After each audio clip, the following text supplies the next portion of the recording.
Então, boa noite, bem-vindos ao nosso Evangelho de novo. Estamos aqui para recordar a mensagem de Jesus. Então vamos libertar das nossas preocupações neste momento. Vamos chamar as boas vibrações ao nosso lar. Vamos começar com a nossa prece. Vamos rogar a Jesus a bênção para este Evangelho. Vamos rogar ao Mestre que os nossos familiares, os nossos amigos que partiram para a pátria espiritual possam ser autorizados a estarem presentes de uma forma especial, os mais carenciados, os mais necessitados de ouvirem a palavra de Jesus. Que a tua paz e a tua luz nos possa a todos envolver, Senhor. Que estes minutos possam ser de reflexão e de aprendizado. Fica connosco, Mestre, que assim seja. Já sei que está a protestar, porque nós começamos com a prece e não começamos com a música. Mas também temos que inovar alguma coisa. Ou às vezes também temos que nos esquecer na ordem das coisas. Mas não é que vamos cantar então. A nossa canção é exatamente a prece. Senhor, vamos procurar no amar o próximo, te encontrar, te louvar e te amar. Dá-nos força e entendimento para mitigar o lamento, o sofrimento dos irmãos. Vem, dá-nos tua luz para caminhar e seguirmos lado a lado com Jesus. Vamos fazer uma leitura do Evangelho segundo o Espiritismo, no capítulo 7º e versículo 11. Instruções dos Espíritos, o orgulho e a humildade.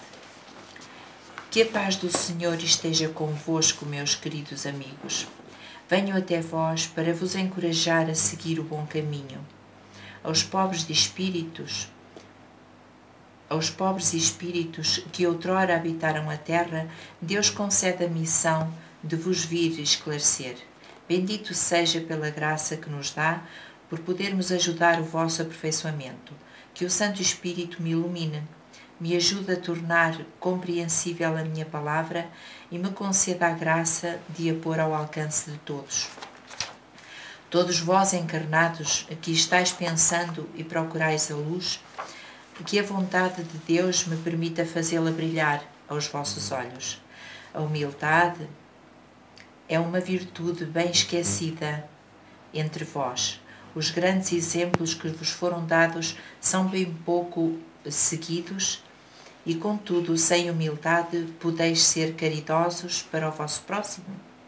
Oh, não, porque esse sentimento nivela os homens. Ele lhes diz que são irmãos, que devem ajudar-se mutuamente e os encaminha para o bem. Sem a humildade, enfeitai-vos de virtudes que não possuís, como se vestisseis um hábito para ocultar as deformidades do corpo. lembrai-vos daquele que nos salvará. Lembrai-vos da sua humildade, que o fez tão grande e o elevou acima de todos os profetas. O orgulho é o terrível adversário da humildade. Se Cristo prometeu o reino dos céus aos mais pobres, foi porque os grandes da terra imaginavam que os títulos e as riquezas eram recompensas para os seus méritos e que a sua essência era mais pura que a do pobre. Acreditavam que isso lhes era devido e por isso, quando Deus lhes retirou, acusaram-no de injustiça. Ó zombaria e cegueira! Deus faria distinção entre vós a partir do corpo físico? O envoltório do pobre não é o mesmo que o do rico? O Criador terá feito duas espécies de homens? Tudo quanto Deus fez é grande e sábio. Não lhe atribuais as ideias concebidas a partir dos vossos cérebros orgulhosos, os seus méritos e que a sua essência era mais pura que a do pobre. Acreditavam que isso lhes era devido e por isso, quando Deus lhes tirou, acusaram-no de injustiça. Ó rico, enquanto dormes nos teus aposentos dourados, abrigado do frio, não sabes quantos milhares de irmãos, iguais a ti, jazem na miséria? O desgraçado faminto não é teu igual? Bem sei que o teu orgulho se revolta com essas palavras. Concordarás em dar-lhe uma esmola, mas nunca em lhe apertar fraternalmente a mão. O quê? Exclamarás: eu, nascido de sangue nobre, um dos grandes da terra, serei igual a esse miserável vestido de trapos? Vã utopia de pretensos filósofos. Se fôssemos iguais, porque Deus o teria colocado tão baixo e a mim tão alto? É verdade que as vossas roupas não são nada iguais, mas se ambos vos despirdes, que diferença haverá entre vós? A nobreza do sangue dirás, mas a química não encontrou diferenças entre o sangue do nobre e o do plebeu, entre o do senhor e do escravo. Quem te diz, tu também não foste miserável e infeliz como ele? Que não pediste esmolas, que não a pedirás um dia a esse mesmo que hoje desprezas? As riquezas são, por acaso, eternas? Não acabam com o corpo invólucro perecível do espírito? Oh, debruça-te humildemente sobre ti mesmo. Lança, enfim, olhos sobre a realidade das coisas desse mundo, sobre o que constitui a grandeza e a humilhação no outro. Pensa que a morte não te poupará mais do que os outros, que os teus títulos não te preservarão dela, que pode ferir-te amanhã, hoje, dentro de uma hora, e se ainda te sepultas no teu orgulho, oh, então eu te lamento, porque serás digno de piedade. Orgulhosos, que fostes antes de serdes nobres e poderosos, talvez mais humildes que o último dos vossos servos. Curvai, portanto, as vossas frontes altivas, que Deus as pode rebaixar no momento mesmo em que as eleveis mais alto. Todos os homens são iguais na balança divina. Somente as virtudes os distinguem aos olhos de Deus. Todos os espíritos são da mesma essência e todos os corpos foram feitos da mesma massa. Os vossos títulos e os vossos nomes em nada a modificam. Ficam no túmulo não só eles que dão a felicidade prometida aos eleitos. A caridade e a humildade são os seus títulos de nobreza. Pobre criatura, és mãe, teus filhos sofrem e estão com frio, têm fome. Vais, curvada ao peso da tua cruz, humilhar-te para conseguir um pedaço de pão. Oh, eu me inclino diante de ti, como és nobre, santa e grande aos meus olhos. Espera e ora. A felicidade ainda não é deste mundo. Aos pobres, oprimidos, que nele confiam, Deus concede o reino dos céus. E tu, que és moça, pobre filha devotada ao trabalho, às privações, porquê esses tristes pensamentos? Porquê chorar? Os teus olhos se voltem, que os teus olhos se voltem, piedosos e serenos para Deus. Às aves do céu Ele dá o alimento, confia nele, Ele não te abandonará. O ruído das festas, os prazeres mundanos fazem bater-te o coração. Quererias também enfeitar de flores a fronte e misturar-te aos felizes da terra. Dizes que poderias, como as mulheres que vês passar, estouvadas e alegres, ser rica também. Oh, cala-te, filha!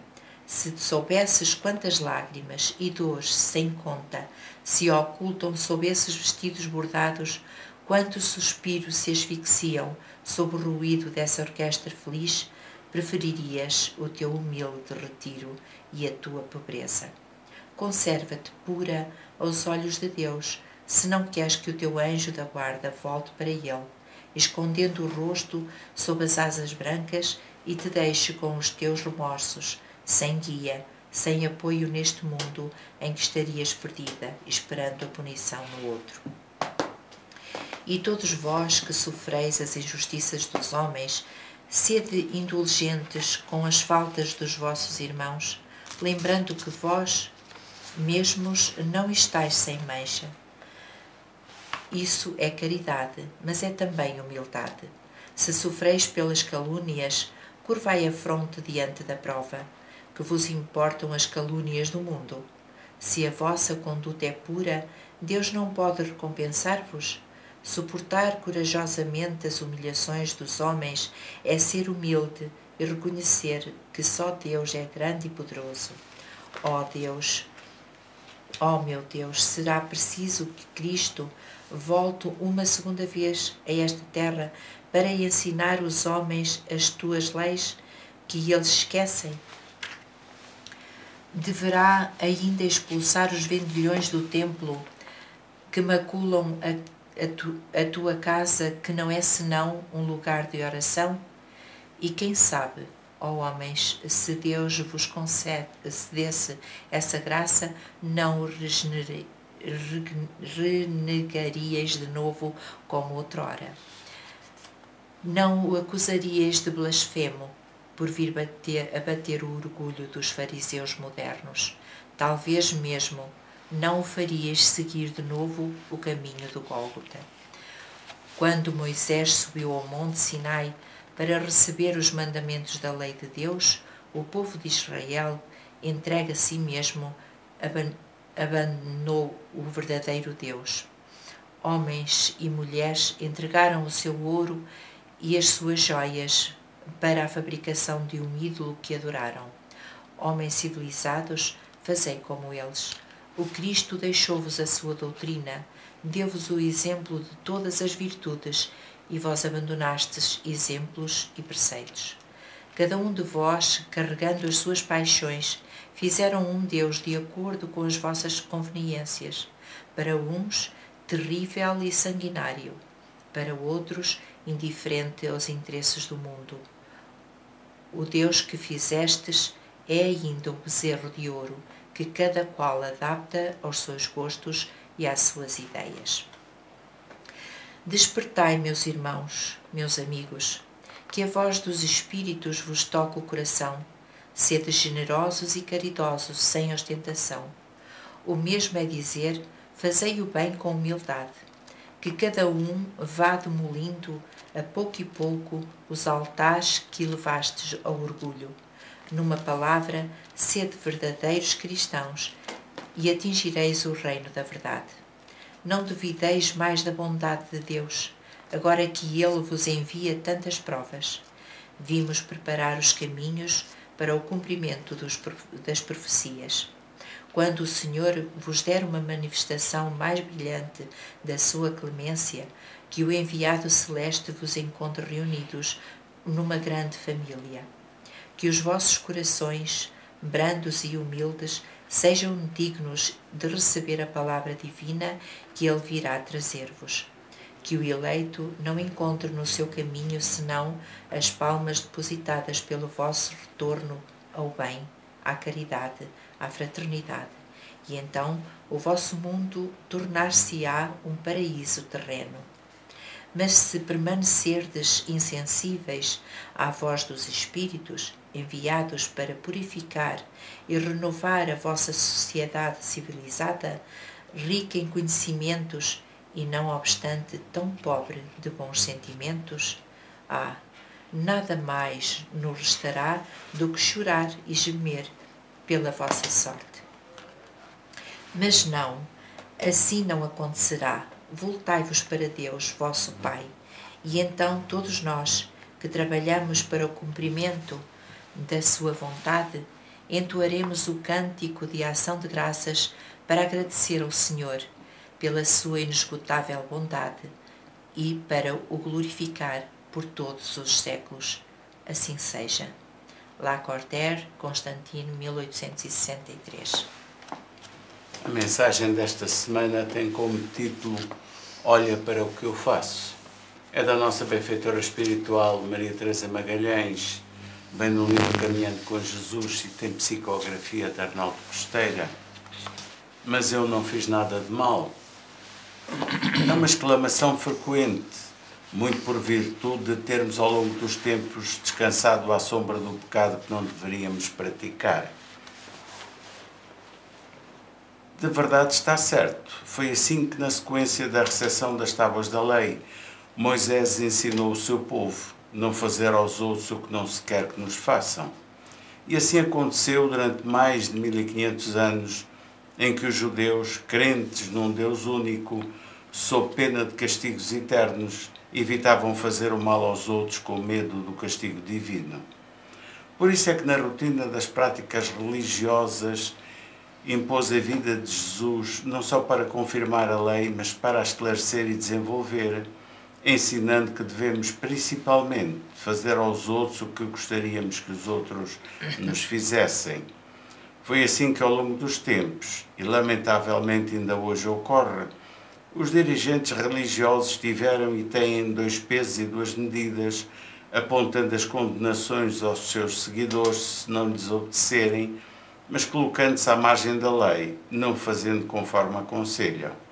E generalizando, todos fazem o mesmo, apontam os erros dos outros, mas não se debruçam sobre os seus próprios erros. Analisando a vida messiânica de Jesus, facilmente entendemos como os espíritos benfeitores o apontaram como modelo e guia da humanidade, porque bastará seguir o seu exemplo para perceber como não chega a saber a doutrina de cor e salteado, mas é necessário saber, mas também praticá-la. Então cuida do teu aperfeiçoamento, na certeza que será a tua consciência a apontar-te o caminho que seguires. Mas não fiques a dormir à sombra do não fazer mal. É preciso que te entregues a fazer o bem que puderes. Este texto, por si só, do Lacordaire, é esclarecedor e o nosso comentário quase seria desnecessário. Eu gostaria só de tocar num assunto muito interessante e muito importante. Os doadores de sangue. Os doadores de sangue, quem são? Quem são? Sem cuidarmos de tirar de uns para pôr nos outros, mas os doadores de sangue são, de uma forma geral, um cortejo anónimo. Ninguém sabe quem dá e também quem dá não sabe para quem dá. É uma manifestação de humildade.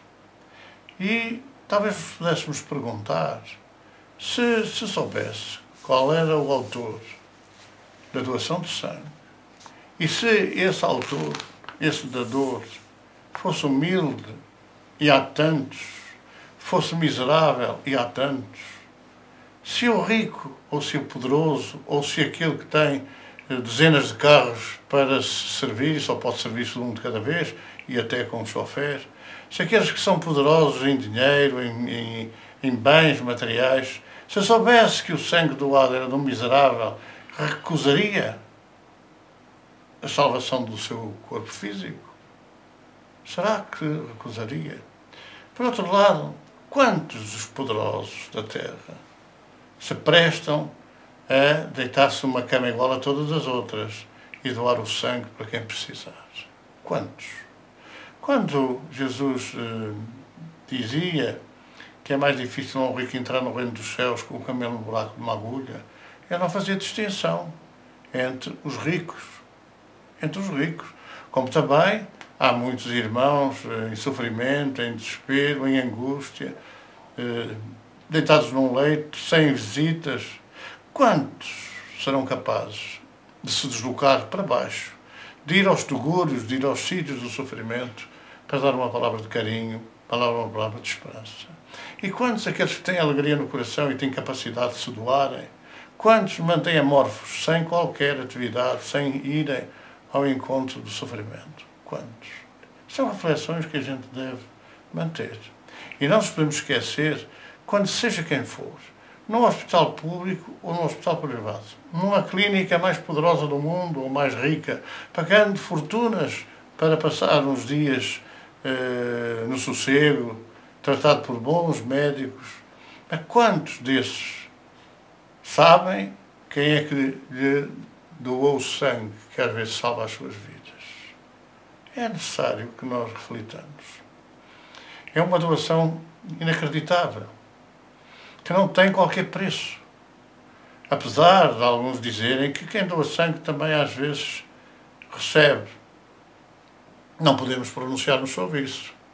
É verdade que nos hospitais, que nas instituições que fazem esse tratamento da transfusão de sangue, é verdade que há dinheiro que é gasto para a preparação, para que o sangue esteja em condições de poder ser transferido para outros corpos. É verdade que há despesas com isso. Quantos pensaram já que com uma dose de sangue que poderá custar uns parcos euros, quantas vezes mais euros são cobradas ao Serviço de Saúde, ao Serviço Nacional de Saúde, para que aqueles que vão receber o sangue para salvar as suas vidas? É esta reflexão que nós temos que fazer. É tempo de nós começarmos a pôr mais moral nas coisas, de pormos mais reflexão nas coisas, e que todos, de uma forma geral, saibam o que é doar sem saber a quem. Que a mão esquerda não veja o que dá à direita, ou vice-versa. É necessário que nós precisamos urgentemente de ponderar tudo isso. Porque enquanto nós não tivermos consciência desta realidade, a Terra dificilmente mudará.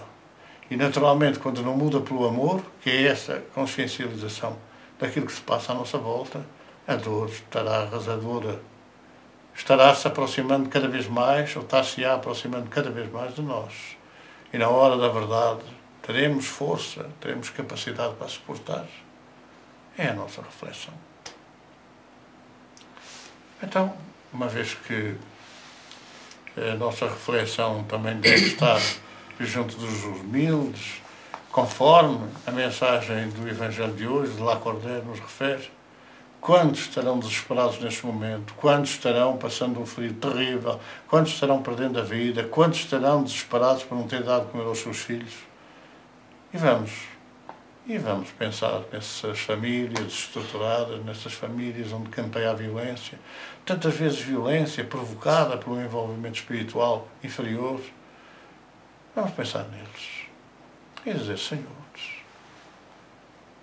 és infinitamente misericordioso, bom, sábio.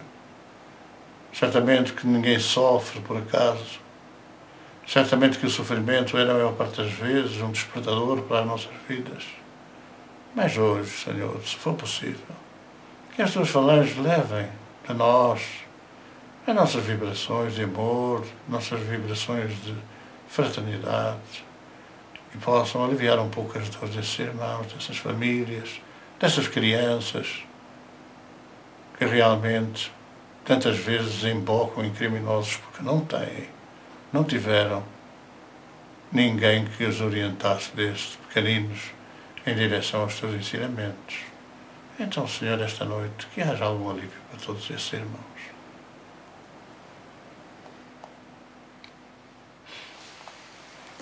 Era um compromisso, não é? ou devia ser um compromisso nosso. Então vamos refletir também nesse compromisso. Página 30. É Jesus quem nos dá a luz, a verdade e a vida. És, Senhor, para a nossa dor, a melhor guarida. É Jesus quem nos dá a luz, a verdade e a vida. És, Senhor, para a nossa dor, a melhor guarida. A vida é dura e bem pesada, ninguém esconde seus temores, pois só se quer andar em estrada, sem pedregulhos e sem dores. Se esquece que a lei é justa e que a ninguém trará favores. Pagamos erros, isso custa, devemos é cantar louvores. É Jesus quem nos dá a luz, a verdade e a vida. És, Senhor, para a nossa dor, a melhor guarida.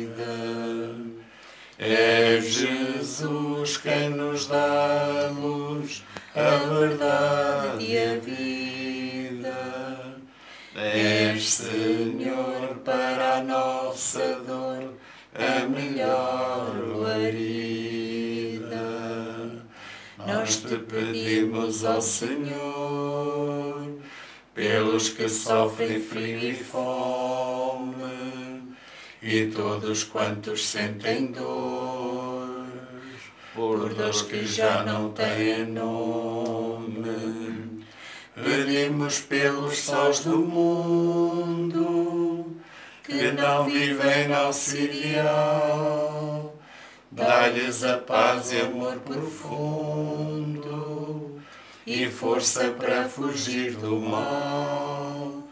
É Jesus quem nos dá a luz, a verdade e a vida.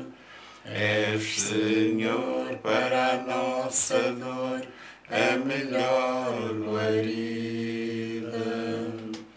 É Jesus quem nos dá a luz, a verdade e a vida. És, Senhor, para a nossa dor, a melhor guarida. E a juventude, bom Jesus, afastada do teu ideal, que não quer ver a tua luz e se encaminha para o mal. Nós te pedimos, ó Senhor, que ao bem se possa conduzir e dessa forma evite a dor que poderá ter no porvir.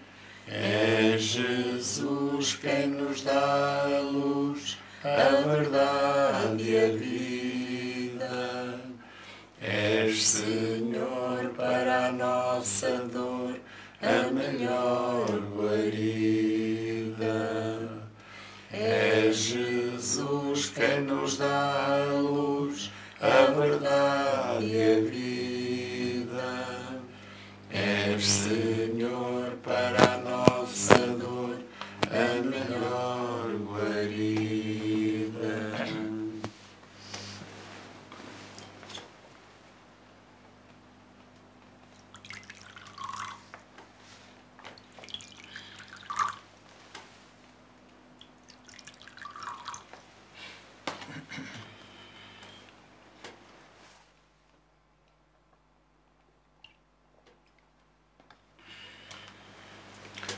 Então, vamos despedir de todos vocês, muita paz.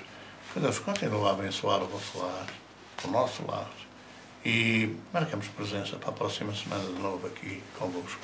Boa noite. Até para a semana, se Deus quiser.